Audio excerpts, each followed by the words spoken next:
Hi students, അപ്പോൾ Indian ആർമിയുടെ അഗ്നിവീറിൻ്റെ എക്സാമിൻ്റെ ഡേറ്റ് ഡിക്ലെയർ ചെയ്തിരിക്കുകയാണ്. ഓക്കെ, അപ്പോൾ നമ്മുടെ ഫസ്റ്റ് ഹോസ്റ്റലിലേക്ക് നമ്മൾ വന്നിരിക്കുകയാണ്. നമ്മുടെ സ്റ്റുഡൻസ് ഏത് രീതിയിലാണ് ക്ലാസ്സുകളൊക്കെ പ്രിപ്പയർ ചെയ്യുന്നത് നമുക്ക് നോക്കാം.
കഴിഞ്ഞോ?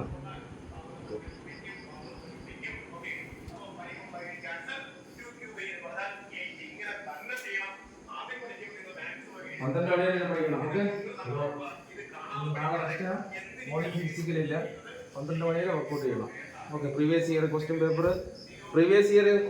Paper maximum. പിന്നെ അതിൻ്റെ മോക്ക് ടെസ്റ്റ് എത്രത്തോളം നിങ്ങൾ ചെയ്യണം അത്രത്തോളം നല്ലതാണ് കേട്ടോ. മോക്ക് ടെസ്റ്റ് ഏറ്റവും കൂടുതൽ ചെയ്യേണ്ടത് ടോപ്പിക്കെല്ലാം നമ്മൾ കവർ ചെയ്തത്. ഇനി മാക്സിമം എന്താണ് നിങ്ങൾക്ക് മോക്ക് ടെസ്റ്റ്, എത്രത്തോളം നമ്മൾ മോക്ക് ടെസ്റ്റ് ചെയ്യുന്നത് അത്രത്തോളം നിങ്ങൾക്ക് എക്സാം ഈസി ആയിരിക്കും. ഓക്കെ, റോബിനെ ടെക്സ്റ്റ് ബുക്കിലെ മോക്ക് ടെസ്റ്റ് ഉണ്ട് പഠിക്കണം. മോക്ക് ടെസ്റ്റ് ക്ലിയർ ചെയ്താലേ പറ്റത്തുള്ളൂ. എത്രത്തോളം എക്സാം എഴുതുന്നു അത്രത്തോളം നല്ലതായിരിക്കും. എക്സ്പീരിയൻസും കൂടും, ക്വസ്റ്റ്യനും അത്രത്തോളം നല്ലതായിട്ട് കിട്ടും. ഓക്കെ, മോക്ക് ടെസ്റ്റ് ഏറ്റവും കൂടുതൽ ചെയ്യേണ്ടത്. ഞാൻ ഇടയ്ക്ക് ഒരു പ്രാവശ്യം കൂടെ വരും. നമ്മുടെ മൂന്നാമത്തെ ഹോസ്റ്റലിലേക്ക് നമ്മൾ വന്നിരിക്കുകയാണ്. ഓക്കെ, ഇപ്പോൾ സമയം വന്നിട്ട് ഇപ്പോൾ 11:40 ആയിരിക്കുകയാണ്. ഓക്കെ, നമ്മുടെ മൂന്നാമത്തെ ഹോസ്റ്റലിലെ സ്റ്റുഡൻസ് ഏത് രീതിയിലാണ് ക്ലാസ്സുകളൊക്കെ തയ്യാറാവുന്നതെന്ന് നോക്കാം.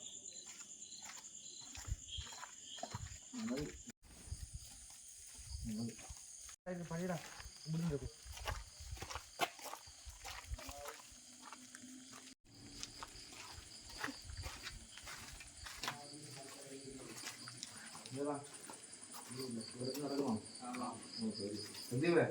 അടുത്ത മാസം 26-ന് ഞങ്ങൾക്ക് CPO എക്സാം.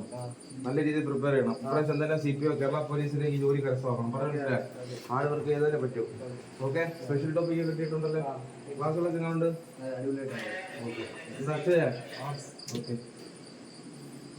Very good.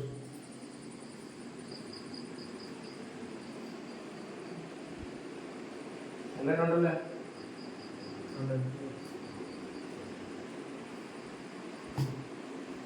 സമയം വളരെ കുറവാണ് നമുക്ക്. ഇനി 25 ദിവസമേ ഉള്ളൂ. പറഞ്ഞ അഭിഷേക 25 ദിവസം നല്ല രീതിയിൽ ഹാർഡ് വർക്ക് ചെയ്ത് കഴിഞ്ഞാൽ നിങ്ങൾ ആഗ്രഹിക്കുന്ന ആ ജോലി നിങ്ങൾക്ക് കഷ്ടമാക്കാൻ പറ്റും. ഇല്ലെങ്കിൽ വീട്ടിൽ നമ്മൾ വിളിക്കേണ്ടി വരും. വീട്ടിൽ അക്ഷയ പാലക്കാട് നിന്നില്ലേ? അക്ഷയ 4 പേര് പാലക്കാട് നിന്നുള്ളവര്. പറഞ്ഞ മനസ്സിലായോ? സമയമില്ല, ഇത്ര ദൂരത്തുനിന്ന് വന്നവരെ ഞങ്ങൾ എൻ്റെ രീതിയിൽ ക്ലാസ് പ്രിപ്പയർ ചെയ്യുക. ഓക്കെ, നാളെ നൈറ്റ് ക്ലാസ് ഉണ്ട്, വൈകിട്ട് 6 മണി മുതൽ 9 വരെ. അത് കഴിഞ്ഞിട്ട് ഹോസ്റ്റലിൽ വന്നിട്ട്. ഓക്കെ, നാളെ പിന്നെ കാർത്തികിൻ്റെ ക്ലാസ് ഉണ്ടാകും.